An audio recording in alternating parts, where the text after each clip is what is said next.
So what is a chemical reaction? Chemical reaction is a process where you have two or more components और वो मिलके एक या एक से ज्यादा नया प्रोडक्ट बनाते हैं. पर इस केस में किसी भी केमिकल रिएक्शन में ये मतलब नहीं होता है कि एटम ही बदल जाए या एक element changes into another element, ये नहीं होता. उसमें ये होता है कि आपके पास दो रिएक्टेंट्स है, जो दो सब्सटेंस या दो से ज्यादा सब्सटेंसेस रिएक्ट कर रहे हैं उनको रिएक्टेंट्स बोलते हैं, और उसके बाद जो एक या दो या उससे ज्यादा प्रोडक्ट्स फॉर्म हो रहे हैं उनको प्रोडक्ट्स बोलते हैं. वो आपको न्यू चीज मिल रही है. सो पर होता एलिमेंट्स में एटम्स रीअरेंज हो जाते हैं. जैसे H2 plus O2 gives H2O. So hydrogen के दो एटम्स, ऑक्सीजन के दो एटम्स, पर वाटर इज H2O. हाइड्रोजन के दो एटम्स और ऑक्सीजन का एक एटम. यहाँ पे कहीं पे भी ऐसा नहीं हो रहा है कि हाइड्रोजन ऑक्सीजन में चेंज हो गया. सो एटम्स का स्ट्रक्चर रीअरेंज हो जाता है, बट एक एलिमेंट के एटम्स दूसरे एलिमेंट के एटम्स में कन्वर्ट नहीं हो जाते. So please right this down. The substances which take part in a chemical reaction. The substances which take part in a chemical reaction are called reactants.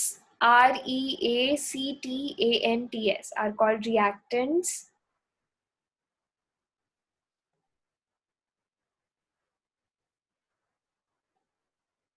Or next line. The new substances produced. The new substances produced as a result of chemical reaction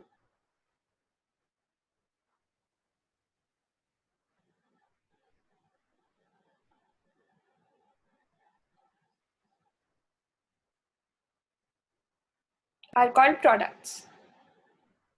as a result के बाद of chemical reaction.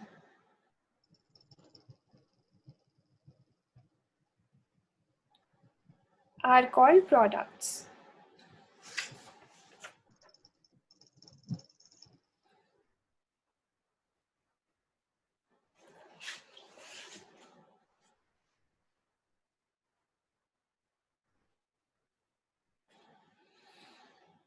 अच्छा, लोहे को जंग लगी हुई देखी किसी ने? सबने देखा हाँ होगा कहीं ना कहीं. वो क्या है? वो केमिकल रिएक्शन है कि नहीं है? हाँ है, क्यों है? क्योंकि दीदी जो आयरन होता है वो जब ऑक्सीजन के साथ रिएक्ट हो रहा है वहां पे. करेक्ट. आयन ऑक्सीजन के साथ रिएक्ट करता है. आयन जो हवा में ऑक्सीजन है उससे रिएक्ट करता है, मॉइस्चर के साथ करता है इनफैक्ट. उससे रिएक्ट करता है और उसके ऊपर, अगर ये आयन है, उसके ऊपर आयन ऑक्साइड की एक लेयर, एक परत जम जाती है. उसको रस्टिंग ऑफ आयन कहते हैं. कभी कभी वो नहीं बोलते दूध फट गया, दही खट्टा हो गया, गर्मी में ज्यादा होता है. वो क्या है? वो केमिकल रिएक्शन है कि नहीं?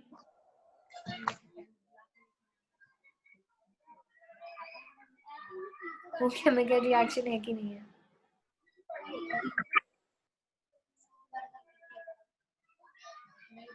हाँ ना, तो बताओ वो केमिकल रिएक्शन है कि नहीं है? हाँ है क्यों है? दीदी, बस आपने हाँ ना कहा था. वो भी केमिकल रिएक्शन है, बिकॉज जो हमें एक्चुअल चीज चाहिए थी, वो अगर दूध से दही बन रहा है तो वो भी केमिकल रिएक्शन है, और अगर दूध फट रहा है या दही खट्टा हो रहा है वो भी केमिकल रिएक्शन है. बिकॉज हमारे पास रिएक्टेंट्स है और हमें रिएक्टेंट से न्यू प्रोडक्ट्स मिल रहे हैं. So it is a chemical reaction.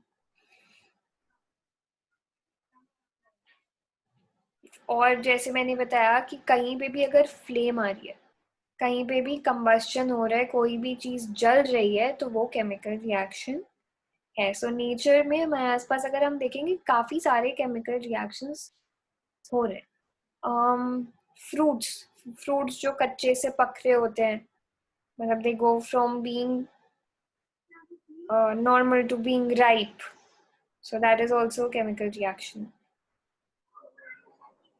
तो हमें पता कैसे चलेगा कि कुछ केमिकल रिएक्शन हो रहा है? तो केमिकल रिएक्शन हो रहा है ये जानने के लिए कुछ कैरेक्टरिस्टिक्स होती है. तो ये कैरेक्टरिस्टिक्स क्या होती है?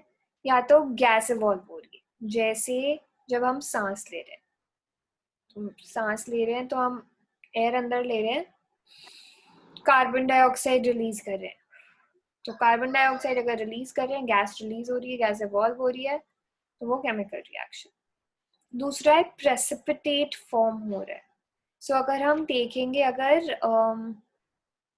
अगर झाग वाला पानी देखा या साबुन वाला पानी जो जिसमें कपड़े धुलते हैं, आप कपड़े को धो लोगे, उसमें सब ऊपर नीचे करके उसको निचोड़ के सुखा दोगे, देखोगे नीचे एक परत सी बन रही है या ऊपर एक परत सी बन रही है. मैं झाग की बात नहीं कर रही हूँ, मैं परत की बात कर रही हूँ. वो व्हाइट कलर की होती है जो वाटर में सॉल्युबल नहीं होती है.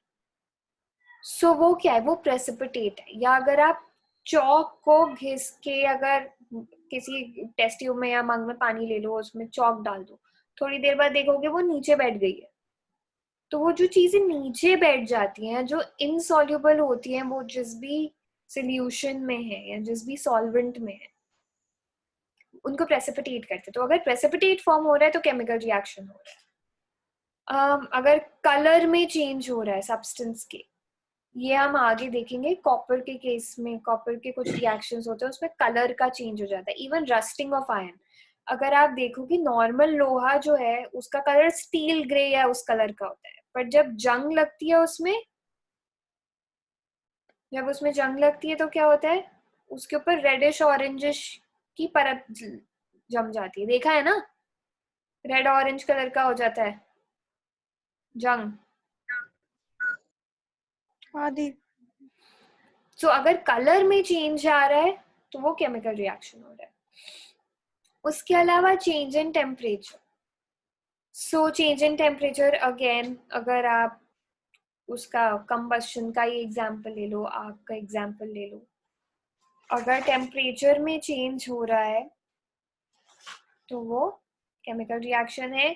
And then there is change in state. अगर सॉलिड से लिक्विड में जा रहा है, लिक्विड से गैस में जा रहा है, boiling of water, any kind of boiling. अगर सॉलिड टू गैस सीधे जा रहा है, अगर गैस टू सॉलिड हो रहा है, इन सारी स्टेट्स जो चेंज हो रहे हैं सॉलिड लिक्विड गैस के बीच में, अगर इंटरचेंजिंग हो रही है तो वो केमिकल रिएक्शन है. सो लिखो characteristics of chemical reactions.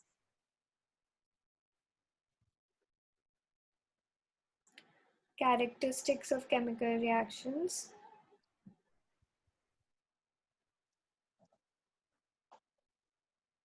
First, evolution of gas.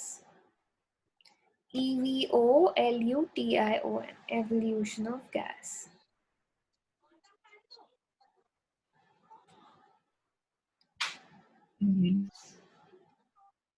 Example.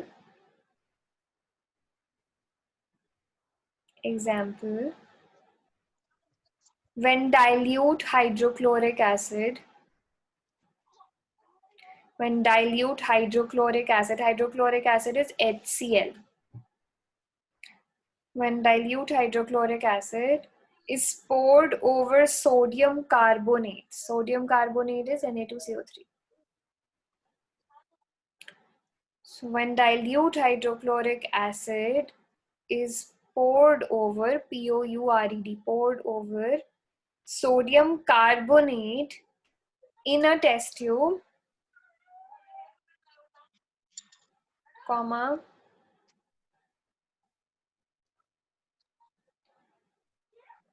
carbon dioxide gas is evolved.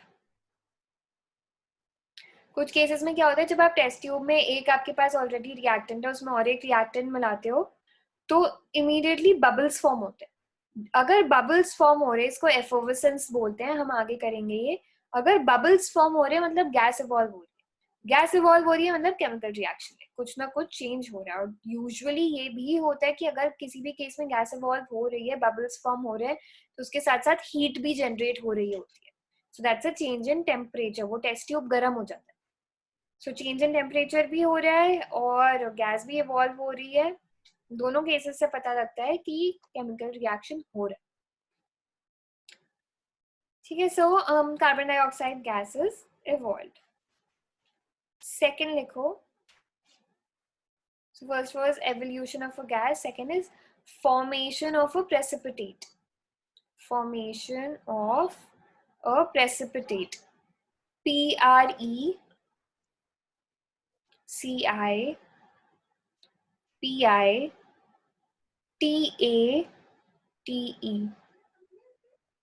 Formation of a precipitate. So precipitate क्या होता है? मैंने अभी बताया. कोई रिएक्शन हो रहा है और उसके बाद उसमें ऐसा कोई प्रोडक्ट रिलीज हो रहा है या उसका ऐसा कोई प्रोडक्ट फॉर्म हो रहा है जो उस सोल्यूशन में डिसॉल्व नहीं हो रहा है, वो एक सॉलिड की तरह नीचे बैठ रहा है, उसको प्रेसिपिटेट कहते हैं. So a precipitate is a solid product. A precipitate is a solid product which separates out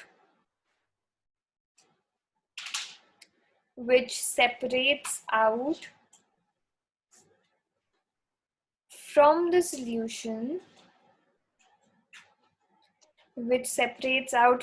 solution during a chemical reaction.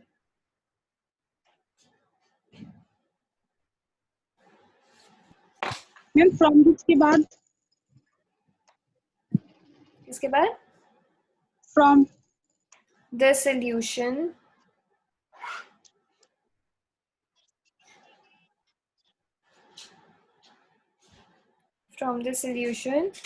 during a chemical reaction.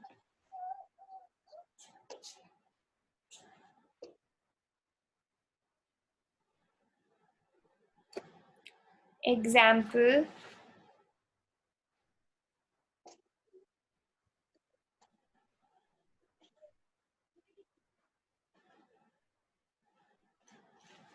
when dilute sulfuric acid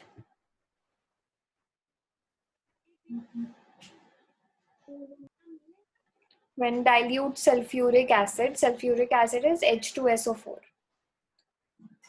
sulphuric acid और hydrochloric acid strongest acids में से होते हैं. ये आगे acids bases and salts करेंगे, ये वहां पे भी आएगा, बट ये याद रखना. एक बार फिर ममता ने भेजा. When dilute sulfuric acid is added to barium chloride solution,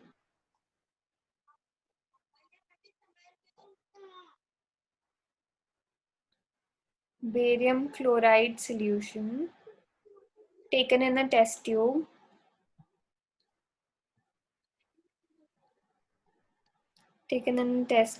comma, then a white precipitate,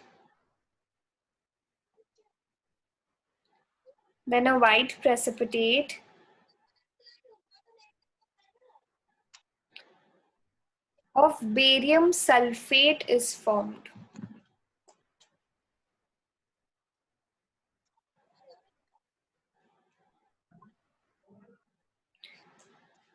So इस केस में sulfuric acid is H2SO4, barium chloride is BaCl2, और उसका जो white precipitate form हो रहा है वो है barium sulfate, which would be BaSO4.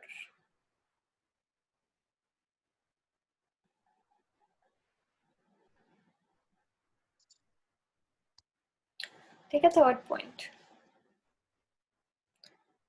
Change in color.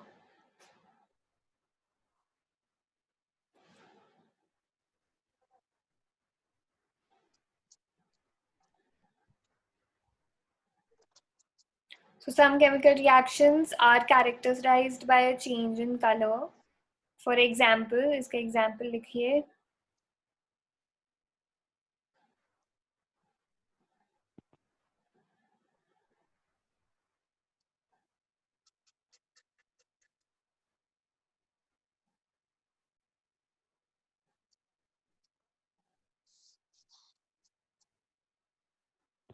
when citric acid reacts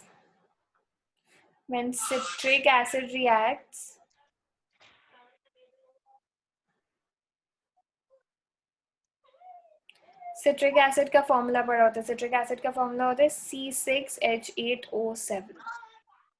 So when citric acid reacts with potassium permanganate solution,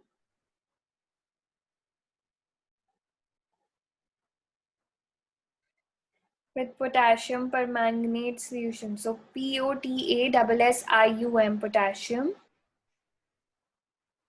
permanganate, PERMANGANATE.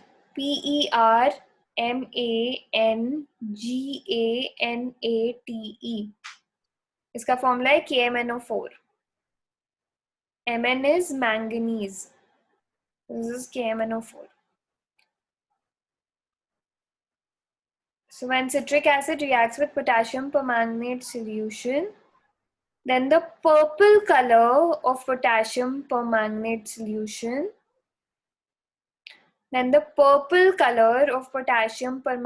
solution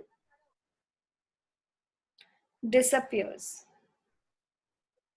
So क्या हो रहा है, पोटेशियम परमैंगनेट का ओरिजिनल कलर पर्पल है, पर उसमें जैसे ही citric acid डालते हैं वैसे ही वो कलरलेस हो जाता है, कोई कलर नहीं बचता, वो प्लेन हो जाता है. So change in color हो रहा है, this is a change in color, which means there is a chemical reaction that's happening.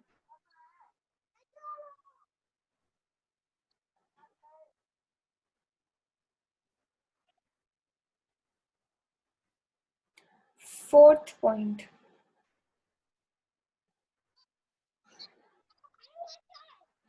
Change in temperature.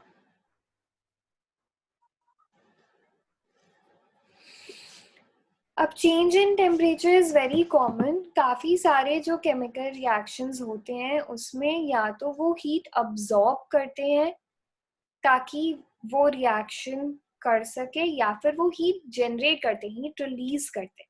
सो जो अब्सॉर्ब करते हैं उनको एंडोथर्मिक रिएक्शंस बोलते हैं, और जो रिलीज करते हैं उन्हें एक्सोथर्मिक रिएक्शंस बोलते हैं. बट काफी सारे रिएक्शंस, बहुत सारे रिएक्शंस ऐसे होते हैं जहां थोड़ी से बहुत ज्यादा तक की काफी ज्यादा हीट प्रोड्यूस होती है. फॉर एग्जाम्पल, मतलब न्यूक्लियर रिएक्शंस जितने भी न्यूक्लियर रिएक्शंस होते हैं, जो एटॉमिक बॉम्ब बना रहे हैं या जो भी बना रहे हैं, उसमें जो भी रिएक्शंस, न्यूक्लियर रिएक्शंस होते हैं, उसमें इमेंस हीट, उसमें enormous amounts of heat produce होती है. वो इतनी हीट प्रोड्यूस होती है कि कुछ किलोमीटर रेडियस के एरिया में उसके इफेक्ट्स फील होते हैं. So it is that high. So change in temperature, obviously chemical reactions that are characterized by a change in temperature. So इसका example हुआ, for example,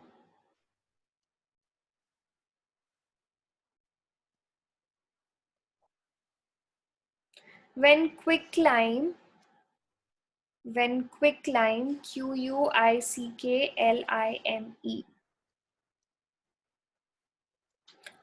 क्विकलाइम होता है calcium oxide.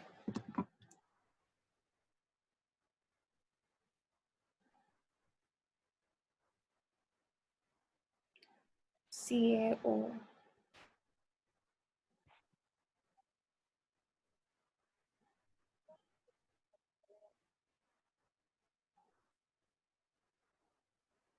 I think quicklime को ही चूना बोलते हैं, वैसे चूना क्विकलाइम होता है.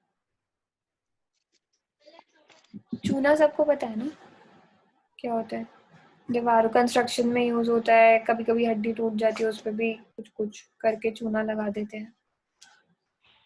किसी को बेवकूफ बनाने को भी चूना लगाना बोलते हैं.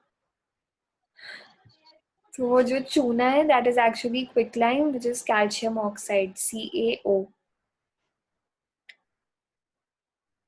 So when quicklime reacts with water, comma,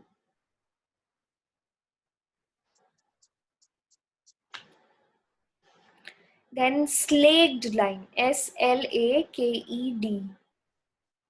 When quicklime reacts with water, comma, then slaked lime is formed. Slaked lime is calcium hydroxide, CaOH whole twice.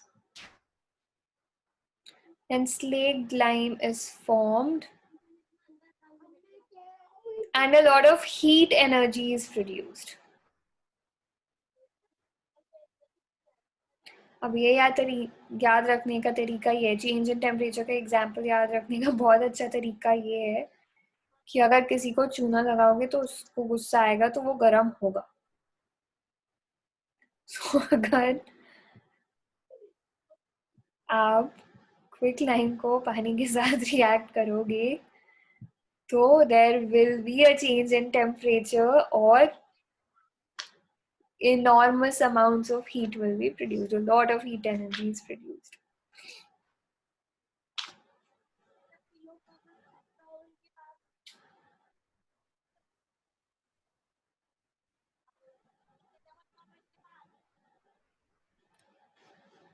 So, as I told you, wherever there is heat produced in a reaction, that's an exothermic reaction. उसमें temperature बढ़ता है.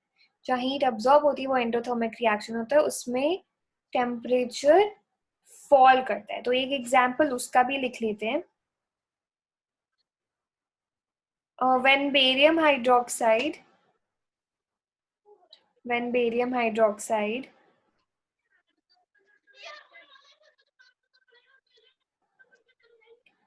and ammonium chloride, when barium hydroxide and ammonium chloride react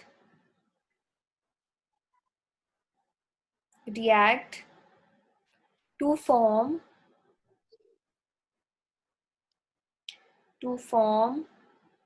barium chloride, comma ammonia,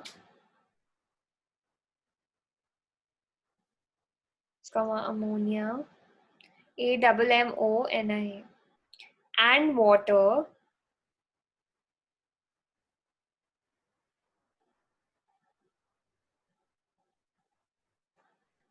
comma, the temperature falls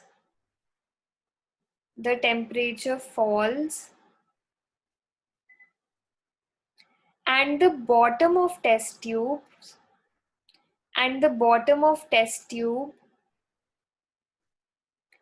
becomes very cold.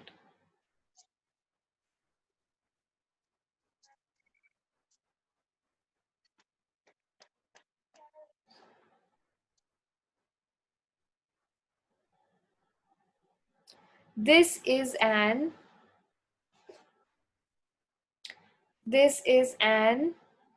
endothermic reaction.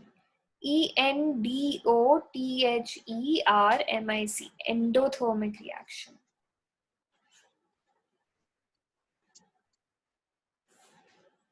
Ma'am this is an के बाद Endothermic reaction. ENDOTHERMIC. किसी भी word के साथ अगर endo use कर रहा है मतलब वो इंटरनल है, अगर एक्सो यूज हो रहा है तो वो बाहर की तरफ है. सो अगर बोल रहे हैं exoskeleton, so that is outside. अगर बोल रहे हैं एंडो तो that is an inside thing that is happening. एक टुवर्ड्स हो रहा है, एक अवे हो रहा है. सो अगर एंडोथर्मिक रिएक्शन है तो मतलब अंदर की तरफ हीट जा रही है. एक्सोथर्मिक रिएक्शन है मतलब बाहर की तरफ हीट जा रही है. सो एंडोथर्मिक में हीट अब्सॉर्ब हो रही है, एक्सोथर्मिक में हीट रिलीज हो रही है. फिफ्थ लिखो, fifth characteristic, change in state.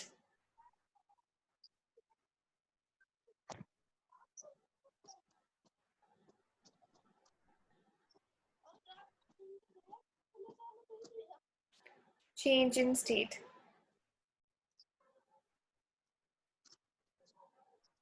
Example, when wax is burned,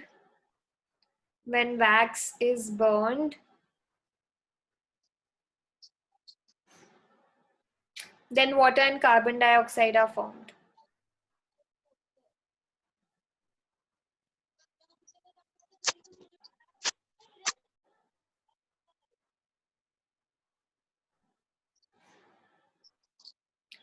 So इस केस में वैक्स सॉलिड है, वाटर लिक्विड है और कार्बन डाइऑक्साइड गैस है. सो वैक्स के जो पार्टिकल्स हैं जब कंबस्शन हो रहा है, they are changing their state, they are changing their form. ये कैरेक्टरिस्टिक्स हैं. यूजुअली इस पे बेस्ड कोई क्वेश्चन नहीं आता है, बट ये फिर भी बता दिया गया है. Next we'll do balancing and unbalancing of chemical reactions. इस पे जरूर आता है. ठीक है, so I am switching this off. इस पे वापस ज्वाइन कीजिए.